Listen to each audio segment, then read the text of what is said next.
2 Samuel chapter 19 verse 41. But the men of Israel complained to the king that the men of the Judah had gotten to do most of the work in helping him cross the Jordan. Why not? The men of Judah replied, the king is one of our own tribe. Why should it make you angry? We have charged him nothing, and he hasn't fed us or even given us gifts. But there are 10 tribes in Israel. The other replies, so we have 10 times as much right to the king as you do. Why did you treat us with such contempt? Remember, we are the first to speak of bringing him back to be our king again. The argument continued back and forth, and the men of the Judah were very harsh in their replies. The revolt of Seba. Then a troublemaker named Seba, son of the Bikai, a man from the tribe of the Benjamin, blew a trumpet and shouted, we are nothing to do with David. We want no part of this son of Jesse. Come on, you men of Israel, let all go home.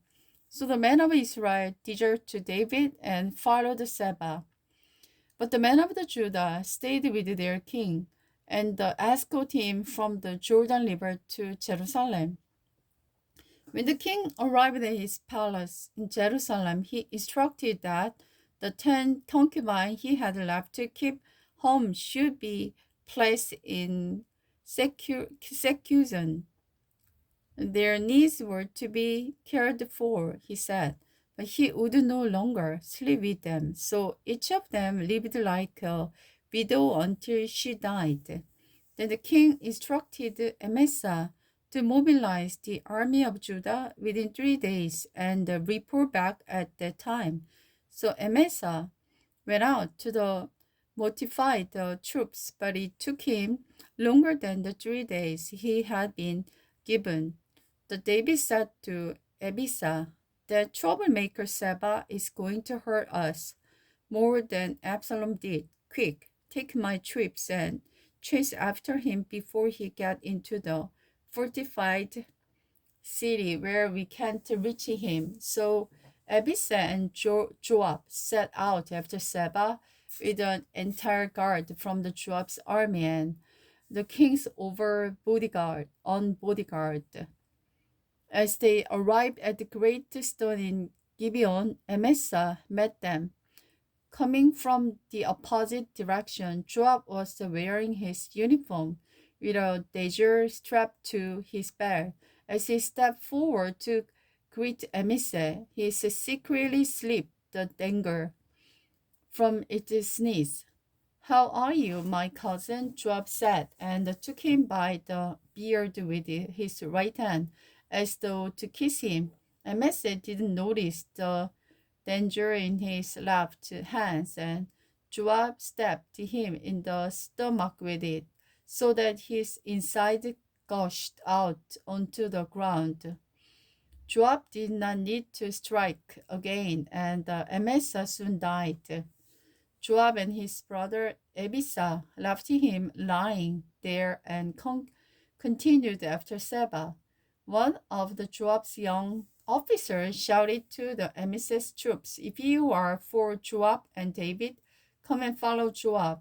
But Amasa lay in his blood in the middle of the road, and Joab's officers saw that the crowd was gathering ground to stare at him, so he pulled him off the road into the field and threw a cloak over him. With Amasa's body out of the way, everyone went on with Joab to capture Seba. Meanwhile, Seba had traveled across Israel to mobilize his own clan of Bichri at the city of the Abel Beth Makkah.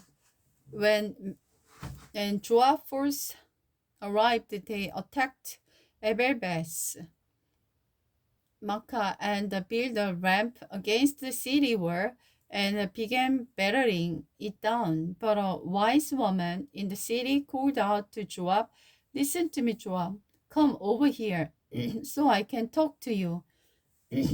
As he approached, the woman asked, "Are you Joab?" "I am," he replied. So she said, "Listen carefully to your servant." "I'm listening," he said.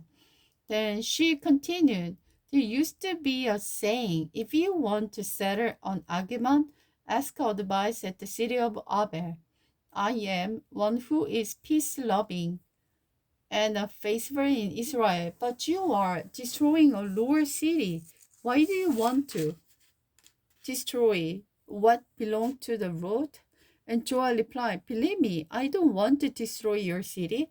I wanted a man named Seba, son of the Bichri, from the hill country of the Ephraim, who has revolted against King David.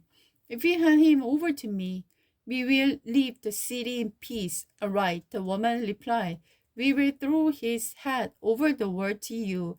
Then the woman went to the people with her wise advice, and they cut off Seba's head and threw it out to Joab. So he blew the trumpet and called his troops back from the attack, and they all returned to their homes. Joab returned to the king in Jerusalem. Joab once again became the commander of David's army. Benaiah, son of the Jehoiada, was the commander of the king's bodyguard. Enoniram was the charge of the rebel force.